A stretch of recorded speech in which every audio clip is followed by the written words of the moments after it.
तो दोस्तों इस्लाम मकाशेव versus Jack Della मेडलेना बहुत ज्यादा हिटेड बन रहा है और यहाँ पे जैक डेला मेडलेना ने ऐसा स्टेटमेंट दिया कि वो बदला लेंगे ऑस्ट्रेलिया की तरफ से इस्लाम मकाशेव का। और दोस्तों ये बात सच भी लगने लगी है बिकॉज आयरलैंड वर्सेस रशिया बहुत पुराना हो चुका है और अब ऑस्ट्रेलिया वर्सेस रशिया ये एक नई राइवलरी सामने आ रही है यूएफसी में। और ये स्टेटमेंट का मैं डिटेल में बताऊंगा आपको कि क्यों जैक डेला मेडलेना ने ऐसी चीज बोली, क्या रीजन है। तो ये पूरा वीडियो एंड तक देखना, आपको पता लग जाएगा। और दोस्तों शौकत रखमानोव के बारे में भी एक नई न्यूज है। ऐसा कहा जा रहा था कि उसका रिटर्न कब होगा, तो अभी एक ऑफिशियल न्यूज अनाउंस हो चुकी है उसके मैनेजर के थ्रू कि शौकत रखमानोव रिटर्न कर रहे हैं। और काफी लंबे समय से हमने उनकी फाइट नहीं देखी, तो हम समझेंगे ये वाले वीडियो में कि यहाँ पे कब वो रिटर्न करेंगे। फैंस तो कब से वेट कर रहे हैं उसके फाइट्स का। और ये भी मैं आपको बताऊंगा कि शौकत रखमानोव की किसके साथ यहाँ पे फाइट हो सकती है और कब फाइट होगी। और दोस्तों आरडीआर वर्सेस एलन की फाइट हो गई और आरडीआर को यहाँ पे धड़ाशाही कर दिया है एलन ने और काफी ज्यादा कंट्रोवर्शियल चीज हो गई है इस मैच में। तो डिटेल में आपको मैं समझाऊंगा कि ये क्या हुआ एग्जैक्टली, यहाँ पे क्यों कॉर्नर से स्टॉपेज दिया गया। और खामजा चिमा और बाकी सारे यूएफसी के फाइटर्स ने बहुत ही गंदे ट्वीट्स किए हैं आरडीआर को लेकर, वो भी मैं समझाऊंगा खामजात ने क्या रिस्पांस दिया और बाकी के यूएफसी फाइटर्स ने भी क्या रिस्पांस दिया आरडीआर के ये फाइट को लेकर। तो दोस्तों ये तीनों टॉपिक मैं यहाँ पे कवर करूंगा। उससे पहले आप सबको मैं दिवाली की बहुत सारी शुभकामनाएं देता हूँ। आने वाले साल में आपके जो फेवरेट फाइटर्स है वो जीत जाए, ऐसा मैं विश करता हूँ। और ऐसा ही यूएफसी और कॉम्बैट रिलेटेड अपडेट जानने के लिए चैनल को सब्सक्राइब कीजिए। एमएमए फाइट वाला। इस्लाम मकाशेव वर्सेस जैक डेला मेडलेना की बहुत ज्यादा हाइप बन चुकी है, बहुत ज्यादा ट्रेनिंग के वीडियोस आ रहे हैं यहाँ पे इन दोनों फाइटर्स के। और जैक डेला मेडलेना ने तो ऐसा स्टेटमेंट दे दिया कि उनको बदला लेना है, क्योंकि इस्लाम मकाशेव 3-0 विंस पे चल रहे हैं। मैं 3 विंस इसीलिए बोल रहा हूँ बिकॉज डैन हुकर को एक बार हराया और अलेक्जेंडर वोल्कानोव्स्की को 2 बार हराया, जो ऑस्ट्रेलिया से ही बिलोंग करते हैं। और जैक डेला मेडलेना खुद ऑस्ट्रेलिया से बिलोंग करते हैं। और दोस्तों ये बात सच है बिकॉज इस्लाम मकाशेव ने 3 बार ऑस्ट्रेलियन फाइटर्स को हरा दिया है। और ये आयरलैंड वर्सेस रशिया बहुत पुराना हो चुका है, आउटडेटेड हो चुका है वो। अब असली राइवलरी चल रही है ऑस्ट्रेलिया वर्सेस रशिया की। और जैक डेला मेडलेना को रिवेंज लेना है उसके कंट्रीमैन का, इस्लाम मकाशेव से जीत लेकर। सच में इस्लाम मकाशेव ने तो यार 3 बार ऑस्ट्रेलियंस को रुला दिया है लिटरली। जेडीएम को देख के मुझे एक डायलॉग याद आता है गैंग्स ऑफ वासेपुर वाला, बाप का, दादा का, भाई का, सबका बदला लेकर फैजल। और मैंने काफी बार मेरे वीडियोस में बोला है जैक डेला मेडलेना की स्ट्रेटेजी बहुत अलग होने वाली है, उसकी प्लानिंग बहुत नेक्स्ट लेवल होने वाली है। और खेत जब बंद होगा तो थाली में कुछ और ही परोसने वाला है वो इस्लाम मकाशेव को, ये बात तो पक्की है। और मुझे काफी बार ये पूछा जाता है कि फाइट आईक्यू किसका अच्छा है, इस्लाम मकाशेव का अच्छा है कि जैक डेला मेडलेना का अच्छा है। तो मैं एक चीज कहना चाहता हूँ, इस्लाम मकाशेव का फाइट आईक्यू बहुत अच्छा है, पर उसको कॉर्नर से भी बहुत अच्छा सपोर्ट मिलता है दोस्तों। कॉर्नर से बहुत अच्छा गाइडेंस मिलता है उसको, डायरेक्शंस बहुत सही मिलते हैं। और सही डायरेक्शंस होना कितना इंपॉर्टेंट होता है दोस्तों एक फाइट में। एक एग्जांपल देना चाहता हूं, लियोन एडवर्ड वर्सेस कामारो उस्मान की जो फाइट हुई, कॉर्नर से उसको किस तरीके से गाइडेंस किया जा रहा था। उसको बोल रहे थे कि 5th राउंड में कि हेड किक दे कामारो उस्मान को, तब जाके उसने किक लैंड करी और नॉकआउट भी कर दिया कामारो उस्मान को। तो कितना मैटर करता है दोस्तों, ये कितना ज्यादा इंपॉर्टेंट है कॉर्नर से आपको सही गाइडेंस मिले।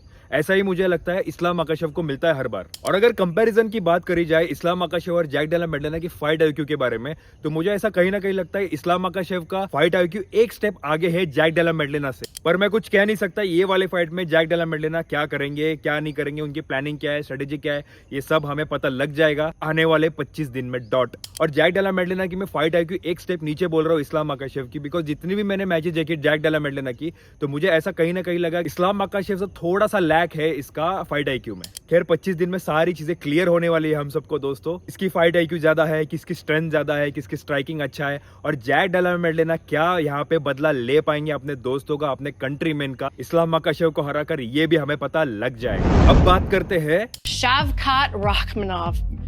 That man gives me chills. Think of having her support. और काफी समय से शौकत ने किसी को चिल्स नहीं दिए और लास्ट फाइट करी थी लास्ट दिसंबर को। और दोस्तों शौकत रखमानोव के बारे में काफी चीजें बोली जा रही थी कि वो कब आने वाला है, उसका रिटर्न कब होने वाला है, उसकी फाइट कब होने वाली है, वो वापस कब आएगा, उसकी फाइट हमें कब देखने मिलेंगी, ये सारे सवाल थे अपने सारे फैंस का। देखो जिन जिन को पता नहीं, शौकत रखमानोव के साथ 2 यहाँ पे ट्रेजिक इंसिडेंट हुए ये साल में। पहला तो उनको रिपीटेडली इंजुरी हो रही थी, बार बार उनको इंजुरी हो रही थी यहाँ पे, उससे वो काफी ज्यादा गुजर रहे थे। लास्ट ईयर भी हुई, ये साल भी हुई उनको। तो जब इंजुरी हो जाती है थोड़ा सा टाइम लग जाता है रिकवर होने में, और जब इंजुरी थोड़ी ज्यादा सीरियस हो तो डेफिनेटली फाइटर को यहाँ पे रेस्ट लेना जरूरी है, रिकवर होना जरूरी है। और सेकंड वाला इंसिडेंट बहुत ही ज्यादा खतरनाक वाला हुआ, उनके वाइफ और सन का यहाँ पे एक्सीडेंट हो जाता है दोस्तों। हालांकि वो बच जाते हैं पर बहुत ज्यादा सीरियस थे। इसी साल 2025 में जुलाई में उनका एक्सीडेंट हो जाता है दोस्तों। दोस्तों। आदमी कितना ही बड़ा फाइटर हो, अनडिफिटेड फाइटर हो, पर ऐसी जब फैमिली पे चीज आती है तो सामने वाला कोई भी हो, किसी का कुछ नहीं चलता दोस्तों। और ऐसी दो चीजें यहाँ पे शौकत रखमानो के साथ हुई और यही रीजन है हम शौकत रखमानो के यहाँ पे फाइट्स देख नहीं पाई ये साल में। पर दोस्तों एक गुड न्यूज है सबके लिए, यहाँ पे शौकत रखमानो के मैनेजर ने यहाँ पे क्लियरली स्टेटमेंट दे दिया है कि वो जनवरी और फेब में यहाँ पे रिटर्न करेंगे। और शौकत रखमानो को मैं यहाँ पे किलर मानता हूँ वेल्टरवेट डिवीजन में। 19 विन स्ट्रीक पे चल रहे यूएफसी के ऑक्टागन में तो कभी नहीं हारे, वो अनडिफिटेड है शौकत रखमानो। आज तक कोई भी फाइटर शौकत रखमानो को डोमिनेट ही नहीं कर पाया। पूरे लाइफ में सिर्फ 2 बार यहाँ पे उसने लॉस लिया है अनमैच्योर करियर में। इतना अच्छा रिज्यूमे है शौकत रखमानो को, इतना इंप्रेसिव है। और अगर शौकत रखमानो का इंजुरी नहीं होती दोस्तों तो यहाँ पे वो चैंपियन बन जाते वेल्टरवेट डिवीजन के, चाहे वो बिलाल मोहम्मद हो, चाहे वो जैक डेला मैडलेना हो।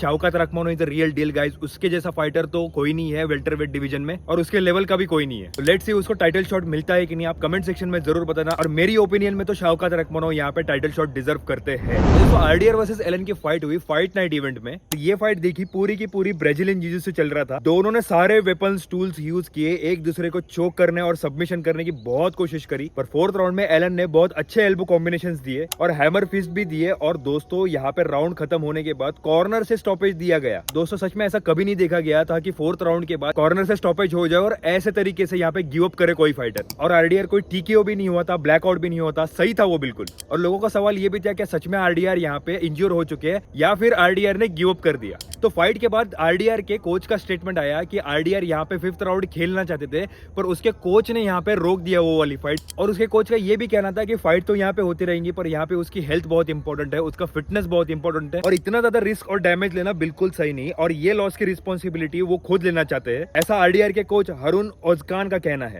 और सर हरुन को मैं एक चीज कहना चाहता हूँ, जैसा आपका नाम है हरुन, बिल्कुल वैसे ही अपनी स्टूडेंट को आपने हरा दिया। और अगर इतनी ज्यादा चिंता थी आरडीआर की तो उसको उतारनी नहीं चाहिए था ना ऑक्टागन में। इतना ज्यादा रिस्क है, इतना ज्यादा डैमेज होने वाला है तो उसको नहीं उतारते ऑक्टागन में। लोग यहाँ पे अपना खून पसीने का पैसा देके मैच देखने आते हैं, वहाँ पे टिकट्स खरीदते हैं। और आपको पता होगा यूएफसी की टिकट्स कितनी ज्यादा महंगी है। और लोगों को यहाँ पे सरेंडर होते हुए और गिव अप करने वाले फाइटर्स देखने नहीं, उनको चाहिए असली फाइटर जो यहाँ पे अपने स्किल्स को परफॉर्म करे और डेयर डेविल एटीट्यूड को परफॉर्म करे। और अगर दोस्तों फाइटर्स और कोच का ऐसा एटीट्यूड रहेगा तो कभी वर्ल्ड चैंपियन नहीं बन पाएंगे ऐसे फाइटर। और दोस्तों सारे फैंस का ये भी कहना था कि आरडीआर खामजाद चिमाएव के लेवल का फाइटर है। तो दोस्तों हमें पता लग गया होगा कि खामजाद चिमाएव के लेवल का फाइटर अभी तक कोई नहीं है उसके डिवीजन। और खामजाद चिमाएव के साथ आरडीआर का नाम लेना बिल्कुल पॉइंटलेस लगता है दोस्तों। और खामजाद चिमाएव तो लिटरली ऐसा बोल दिया है कि ये बुलशिट गाय ने तो गिव अप कर दिया और ऐसी ऐसी चीजें बोली जो सही भी लगता है दोस्तों। और मैंने सारे पॉइंट्स क्लियर कर दिए यहाँ पे। शौकत रखमानो यहाँ पे रिटर्न करने वाले हैं और जैक डेला मैडलेना ने ऐसा स्टेटमेंट दिया कि वो बदला लेने वाले हैं। वो हमें पता लग जाएगा कि वो सच में बदला ले पाएंगे कि नहीं। और आरडीआर का ऐसा गिव अप करना कितना सही है आप कमेंट सेक्शन में जरूर बता देना। मैं मिलता हूँ आपको अगली वीडियो में नए अपडेट के साथ, तब तक के लिए मैं आप सबका अलविदा लेता हूँ और साहिल साइनिंग ऑफ।